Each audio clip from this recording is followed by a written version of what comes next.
诺贝尔奖得主 Sir Richard Roberts 应台湾桥梁计划访台，2月5日于中央研究院以“为什么你该喜爱基因改造食品”为题发表演讲。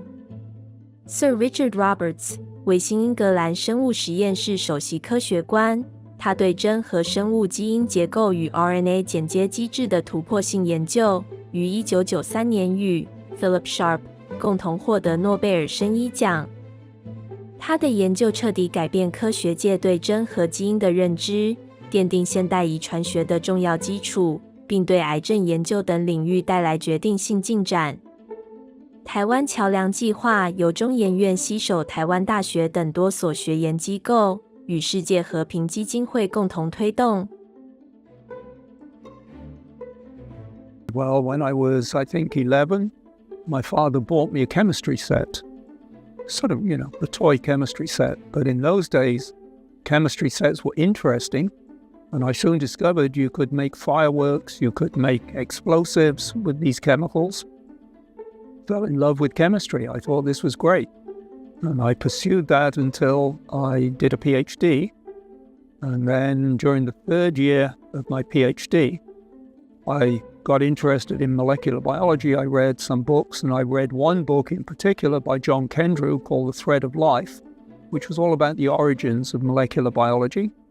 By the time I finished that book, I knew this was what I wanted to do with my life. So I became a molecular biologist.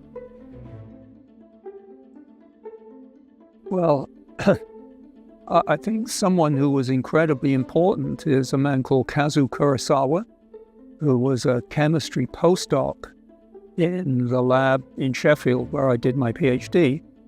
And I think he taught me more about how to do science than anybody else I've ever run into. I won't be satisfied until the European Union changes their minds about the laws on GMOs.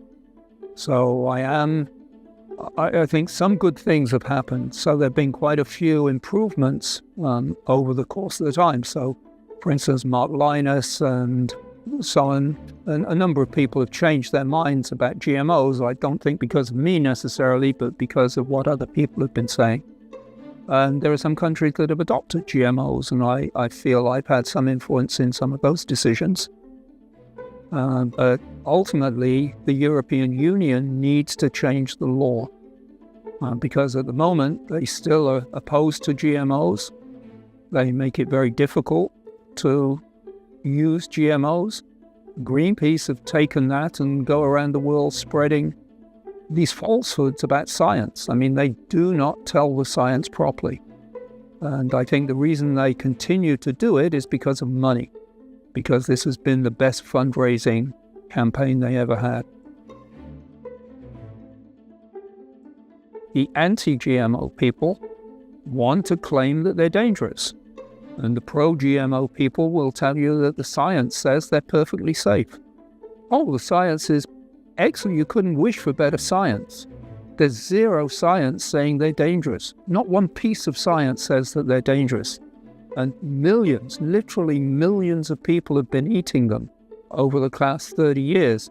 All of the animals in Europe that are grown for livestock production, they're all fed GMOs. There's not been a problem with them. So how can you maintain that these things are dangerous? And well, you do it because this is how you raise funds for your organization. So it's typical money, money, money.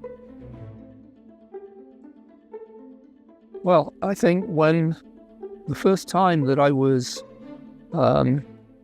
given the idea that one should take advantage of luck was when I was, I think, probably 17 or 18 years old, and I was playing snooker, which is a game like pool. And I was actually pretty good at it. I was playing in a tournament, and I was trying to pot one red ball, and it didn't work. And I did pot another one by mistake.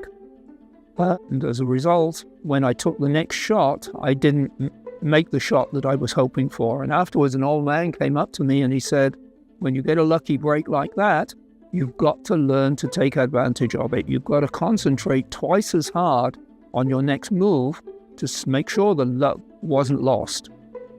And That stayed with me for my entire life. Well, I think the thing to do is to find something, some aspect of science that you love to do, and then make a career out of it. Because if you find the thing that you really love to do, it's your hobby. And so you're very happy. You get up on a Monday morning, you say, great, I got to go to the lab. And on Friday, you say, what am I going to do over the weekend until it's Monday so I can get back to the lab again? Those people are very, very happy. And you don't need to earn a lot of money to be happy. You need to have a job that you love doing that brings you a lot of satisfaction.